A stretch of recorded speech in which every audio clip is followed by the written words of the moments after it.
ಈ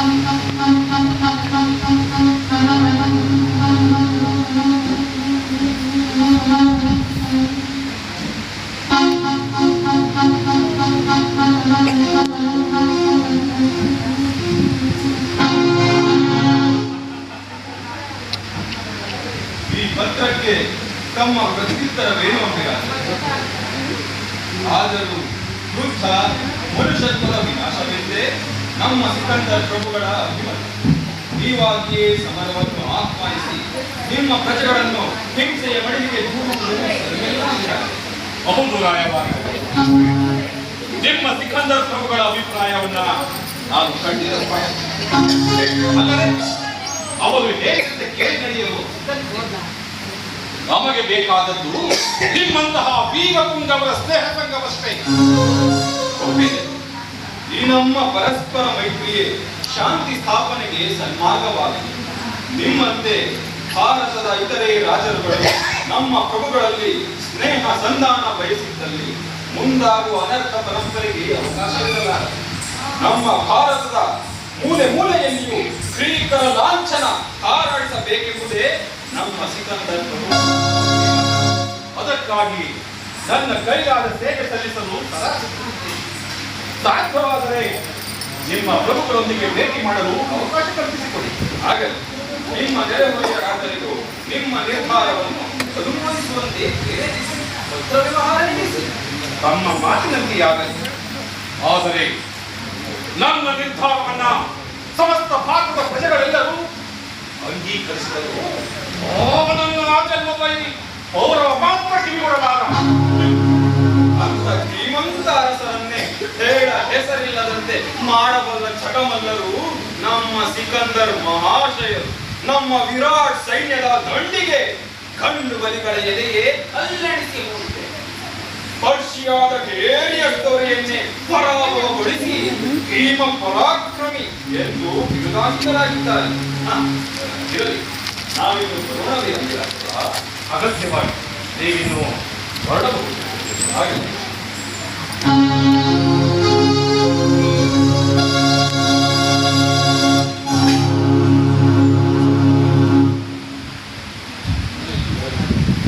ಪ್ರಭುಗಳಿಗೆ ಪ್ರಣಾಮಗಳು. ವಿಷಯವೇನು? ಆಚಾರ್ಯ ಚಾಣಕ್ಯರು ತಮ್ಮನ್ನು ಕಾಣಲು ಆಗಮಿಸಿದ್ದಾರೆ. ಆಚಾರ್ಯ ಚಾಣಕ್ಯ ಅವರನ್ನು ರಾಜ ಮರ್ಯಾದೆಯಿಂದ ಕರೆದುಕೊಂಡು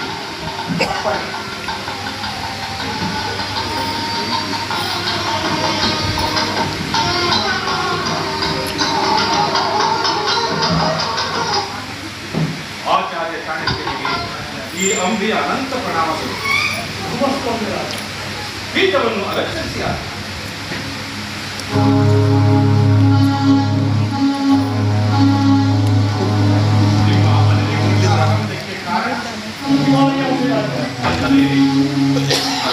ಮಹತ್ವದ ವಿಷಯವೇನಾದರೂ ವೇದಾಂತದಷ್ಟಿದೆ. ಗ್ರೀಕ್ ಸಾಮ್ರಾಟ್ ಸಿಕಂದರ್ ಮಹಾಶಯ ಭಾರತದ ಗಡಿಯಾಗಿ ಬಂದಿರುವ ವಿಷಯ ಈಗಾಗಲೇ ತಿಳಿದಿದೆಯಷ್ಟೇ. ಅಷ್ಟೇ ಅಲ್ಲ, ಈಗಾಗಲೇ ಅವರಿಂದ ಒಂದು ಪತ್ರವೂ ಬಂದಿದೆ.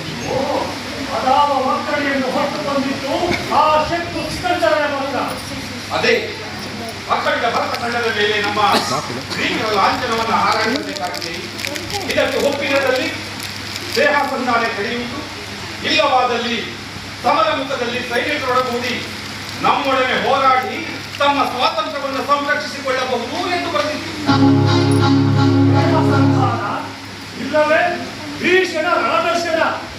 ಅಲೆ ಭಾರತೀಯರೆಲ್ಲರೂ ಹೊರತೊಟ್ಟ ಹೆಂಗಳೆಯರೆಂದೆನಿಸಿದರೆ ಬೆನ್ನೆಲುಬಿಲ್ಲದ ಆ ಕೃತಿಗಳು ಅದೆಷ್ಟು ಕೆಚ್ಚದೆ ರಾಜ್ಯದಾಸದ ಹುಚ್ಚಿನ ಸಿಕಂದರನಿಗೆ ಮೆಚ್ಚಬೇಕಾದ್ರೆ ತಮ್ಮ ಸಂಸ್ಥಾನದ ಮೇಲೆ ಗ್ರೀಕರ ಲಾಂಛನ ಹಾರಾಡಿಸುವಂತೋ ನಿಮ್ಮ ಮೈದಗಳನ್ನು ಸುಲಿದು ನಡೆಗುಡೆ ಹಾಕಿದೆಯುತ್ತೇವೆಂದು ಉತ್ತರ ನೀಡಿದರೆ ಇರಲಿ.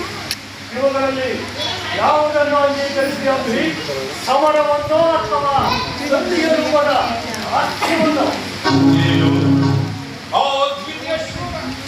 ಭೀಮ ಪರಾಕ್ರಮಿ ಜಗಮಲ್ಲ ಸಿಕಂದರನನ್ನು ಎದುರಿಸಿ ನಿಲ್ಲುವ ಸೊಲ್ಲಾಗಿದೆ. ದ್ವಿತೀಯ ಶೂರ ಭೀಮ ಪರಾಕ್ರಮಿ ಜಗಮಲ್ಲ ಸಿಕಂದರ ಸಿಕಂದರ್ ಹಾಗೆಂದು ಹೊಗಳುವವರು ಆ ಸಿಕಂದರನ ಕಡೆಯ ಹೊಂದಿನಾಸೆಯ ಹೊಗಳಮಟ್ಟರು.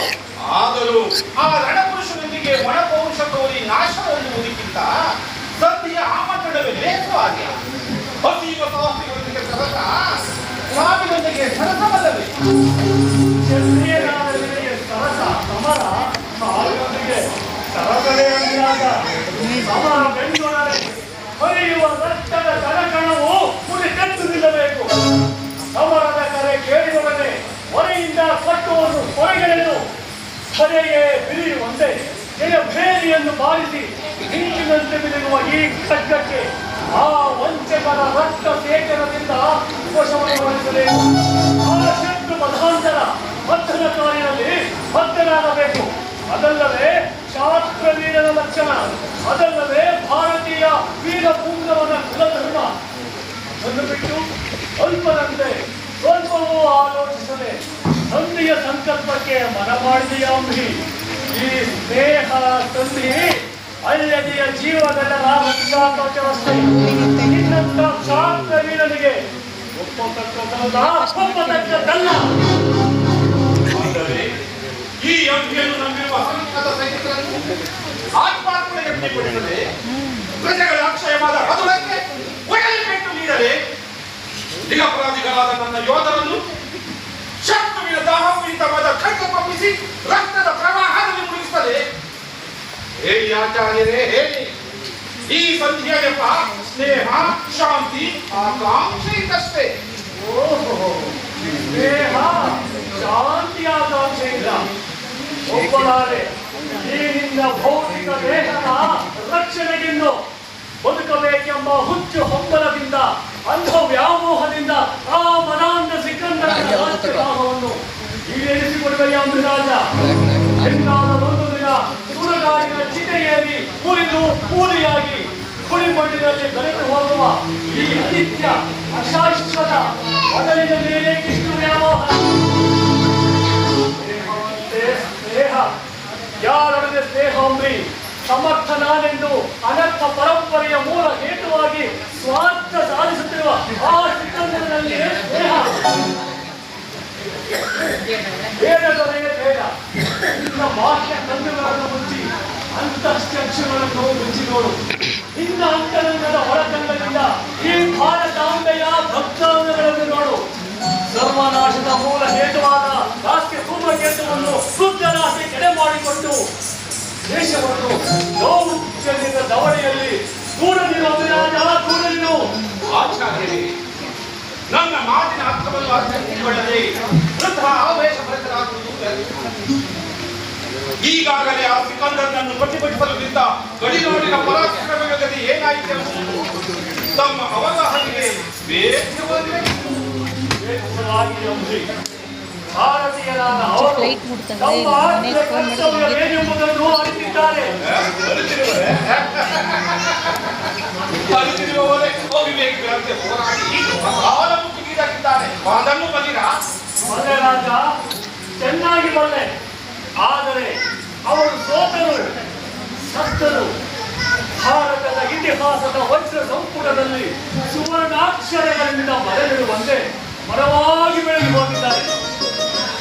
ಆದರೆ ಒಂದು ಮಾತು ಅಂಬಿ, ಇದುವರೆಗೂ ನಮ್ಮ ಭಾರತ ಕಾಣುತ್ತಿರುವ ಸೋಲು ನಮ್ಮಲ್ಲಿನ ಏಟನದಿಂದಲ್ಲ, ನಮ್ಮಲ್ಲಿನ ಅಂತಃಕಲಹದಿಂದ, ಅಭಿಮಾನ ಶೂನ್ಯತೆಯಿಂದ, ನಮ್ಮೊಳಗಿನ ಹೊರಗಿನಿಂದ ಮೂರನೆಯವನಾದ ಸಿಕಂದರನಿಗೆ ಹೊಡೆತನವನ್ನು ನೀಡುತ್ತಿದ್ದೇವೆ. ಹುಡುಕದೆ ಆಲೋಚಿಸಿ ನೋಡು ಅಭಿರಾಜ, ನಿನ್ನ ಹಿಂದಿನವರು ಬೆವರಿನ ಹನಿಯಂತೆ ರಕ್ತದ ಹೊಳೆಯನ್ನೇ ಹರಿಸಿದ್ದಾರೆ. ಅವರ ಅತ್ಯಂತ ಅಮೋಘ ತ್ಯಾಗ ಬಲಿದಾನದ ವಜ್ರ ವೇದಿಕೆಯನ್ನೇ ನಿರ್ಮಿಸಿರುವ ಈ ಮಹಾ ಸಾಮ್ರಾಜ್ಯ ನಿನ್ನ ಮುಂದಿನ ತಲೆಮಾರಿನವರಿಗೂ ಸುರಕ್ಷಿತವಾಗಿ ಕಾಪಾಡಿಕೊಳ್ಳಬೇಕು. ಆದರೆ ನಿನ್ನಂತ ಹಂಚುಕೊಡುಕದ ಆಳ್ವಿಕೆಯಲ್ಲಿ ಹೊಣೆಗಾರಿಕೆಯಲ್ಲ. ಪೀಠವಾದ ತಕ್ಷಶಿಲಾ ರಾಜ್ಯವನ್ನು ಶತ್ರು ಪಕ್ಷದವರಿಗೆ ಹಾರೆಯಿದ್ದು ಆಸ್ತಿ ಸ್ವೀಕಾರ ಮಾಡಲೆಂದಲ್ಲ, ನಾನೆಂದು ನಡೆಯುತ್ತಿರುವ ಆ ಶತ್ರು ಸಿಕಂದರನಲ್ಲಿ ಶಿಖಂಡಿಯಂತೆ ಶರಣಾಗದೆ ಶತ್ರು ಬಂಧನವನ್ನು ಕಳಚಿ ಈ ರಾಷ್ಟ್ರ ಮಾತೆಯ ಪಾದಗಮನಗಳಿಗೆ ಅರ್ಪಿಸು. ಸಾಕು ಮಾಡಿ ನಿಮ್ಮ ಪ್ರಲಾಪವನ್ನು. ಯುದ್ಧದ ಹೋರಾಟವೆಂದರೆ ವಿದ್ಯಾರ್ಥಿಗಳಿಗೆ ಪಾಠ ಹೇಳಿಕೊಡುವಷ್ಟು ಸುಲಭವೆಂದು ಭಾವಿಸುತ್ತಿಲ್ಲ. ಒಣ ವೇದಾಂತ ಹಾಡುವ ಬಡ ಬ್ರಾಹ್ಮಣರಾದ ನಿಮಗೆ ಗೊತ್ತು ಸಮಾಂಗಣದ ಸಗಸಾಟ. ಏನೇ ಆದರೂ ಆ ಸಿಕಂದರನನ್ನು ಪ್ರತಿಭಟಿಸಲು ಯಾರಿಂದಲೂ ಸಾಧ್ಯವಿಲ್ಲ. ಭಾರತದ ಉಟ್ಕೊಂಡು ಶತ್ರು ಸಿಕ್ಕಂದರನ್ನ ಬೆನ್ನು ಚಪ್ಪರಿಸುವ ಮಾತೇಕೆ ಅಭಿರಾಜ? ನಿನ್ನಂತವನ ಬಾಯಲ್ಲಿ ಈ ಮಾತುಗಳು ಬರಬಾರದು. ನನ್ನ ನಿರ್ಧಾರವನ್ನ ನನ್ನ ಯೋಧರಷ್ಟೇ ಅಲ್ಲ ಸಮಸ್ತ ಪ್ರಜೆಗಳೆಲ್ಲರೂ ಏಕಕಂಠದಿಂದ ಒಪ್ಪಿಟ್ಟು ಸಮ್ಮತವಿಟ್ಟಿದ್ದಾರೆ. ರಾಜ ಪ್ರಜ ಅರಸನಂತೆ ಯಾರು ನನ್ನ ಮಾತನ್ನು ಶಾಂತ ಚಿತ್ತನಾಗಿ ಆಲೈಸೋಂದಿ. ನೀನು ಪಾಂಚಾಲದ ಪೌರವನಲ್ಲಿ ಸ್ನೇಹ ಬೆಳೆಸಿ ನೀವಿಬ್ಬರು ಆ ಸಿಕಂದರನ ವಿರುದ್ಧ ಸಮರ ಸನ್ನದ್ಧರಾಗಿ ಅವನನ್ನು ಗಡಿಯಿಂದ ಹೊರದೂಡಲು ಸಿದ್ಧರಾಗಿದ್ದೀರಿ. ಪಾಂಚಾಲ ಪೌರವನಲ್ಲಿ ಪೌರವನಲ್ಲಿ ಮೈತ್ರಿ ಬೆಳೆಸಿ ಸಹಾಯ ಮಾಡು ಎಂದು ಇದಕ್ಕಿಂತ ನಾಚಿಕೆಗಳಿಂದ ಪ್ರಸಂಗ ಬೇರ್ಯಾವುದಿದೆ ಆರ್ಯ?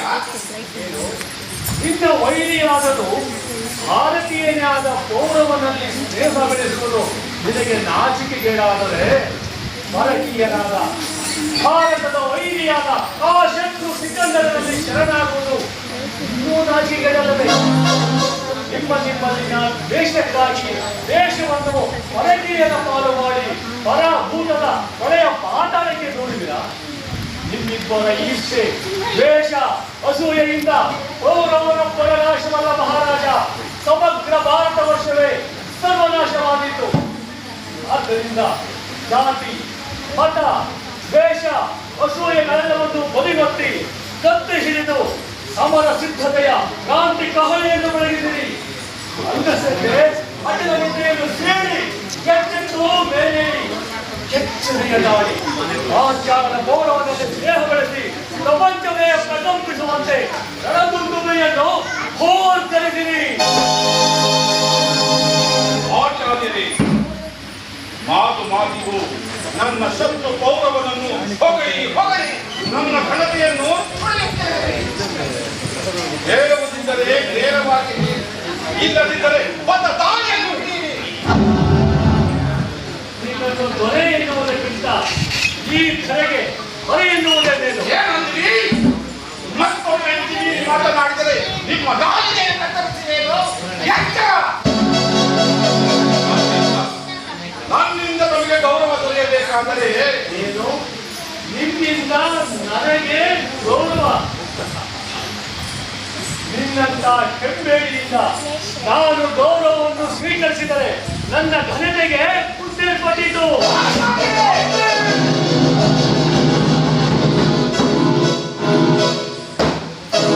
ಬರುತ್ತಿರುವ ಕೋಪದಲ್ಲಿ ಹೊರಗಿರುತ್ತೇನು. ಮುಚ್ಚಿಡೋ ನಿನ್ನ ಬಿಚ್ಚುಗತ್ತೆಯನ್ನು ಮೂರ್ಖ ಈ ವಜ್ರದೇಹಿ ಚಾಣಕ್ಯನನ್ನು ಅಡಗಿಸುತ್ತೇವೆಯ ಅವಿವೇಕಿ. ನಿನಗೆ ಪೌರುಷವಿದ್ದರೆ ಆ ಶತ್ರು ಸಿಕಂದರನನ್ನು ಎದುರಿಸಿ ನಿಲ್ಲು. ಇಲ್ಲವೇ ಆ ಸೋಲಿಲ್ಲವೆಂದು ಒಳೆತೊಟ್ಟು ಸೀರೆಯುಟ್ಟು ಮೂಲ ಸೇರಿತು. ಅಥವಾ ಈ ನಿನ್ನ ಭೂಭಾರವಾದ ಪಾಪಗಳನ್ನು ತೊರೆದುಕೋಬಾರ ಅಂತ ಬರುತ್ತೇನೆ. ಆದರೆ ಒಂದು ಮಾತನ್ನು ಮಾತ್ರ ನೆನಪಿನಲ್ಲಿಡೋಮ್ಮೆ. ನಿನ್ನಂತ ಸಾವಿರಾರು ರಾಜರ ಸಮೂಹದ ಸಂಚಿನಿಂದ ಈ ಭಾರತ ಹರಿದು ಹಂಚಿ ಮಾಡುವ ಚಿಂತೆ ಇಲ್ಲ. ಇಂದಲ್ಲ ನಾಳೆಯಾದರೂ ಈ ಭಾರತದ ಭಾವಿ ಭವಿಷ್ಯವನ್ನು ರೂಪುಗೊಳಿಸಿ ಏಕೈಕ ರಾಷ್ಟ್ರವನ್ನಾಗಿ ಮಾಡುತ್ತೇನೆ. ಒಂದು ವೇಳೆ ಅದು ಸಾಧ್ಯವಾಗದೆ ಹೋಗಲಿ. ದಿನ ನೋಡು, ಬ್ರಹ್ಮದೇವೋ ಲಾಂಛನವಾದ ಈ ಎನ್ನುವ ವಿಜಯವಂತೆ ಇದು ಪ್ರಚಂಡ ಚಾಣಕ್ಯನ ಕಥಾಯಿಂದ ಪ್ರತಿಜ್ಞೆ.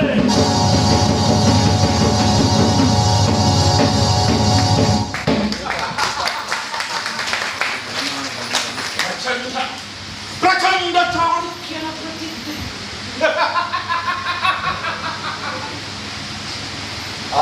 ಪೌರವನಲ್ಲಿ ಸ್ನೇಹ ಭಿಕ್ಷೆ ಬೇಡಬೇಕಂತೆ.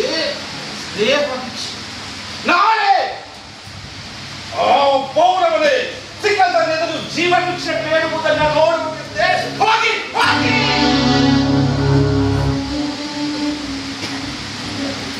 ಅದನ್ನು ಪ್ರಕಾರ ಈ ಭಾರತದ ಉತ್ಥಾನಕ್ಕಿಂತಲೂ ನನ್ನ ಜನ್ಮ ವೈದಿ ಪೌರವನ ಪತನ, ನಾಳಿನ ಸಿಕಂದರ್ ಮೇಲಿನ ಕಾಳಗದಲ್ಲಿ ಆ ಪೌರವ ಸೋಲದೆ ಸೋತ ಪೌರವನನ್ನು ಶ್ರೀಕಡೆಗಳಿಂದ ಬಂಧಿಸಿ ರಾಜ್ಯದ ಮುಖ್ಯ ಬೀದಿಗಳಲ್ಲಿ ಎಳೆತರುವುದನ್ನು ನಾನು ಆನೆಯ ಅಂಬಾರಿಯನ್ನೇಳಿ ಕುಳಿತು ಕಣ್ಣಾರೆ ನೋಡಿ ಕೇಕೆ ಕೇಕೆ ಹಾಕಿ ನಗಬೇಕು.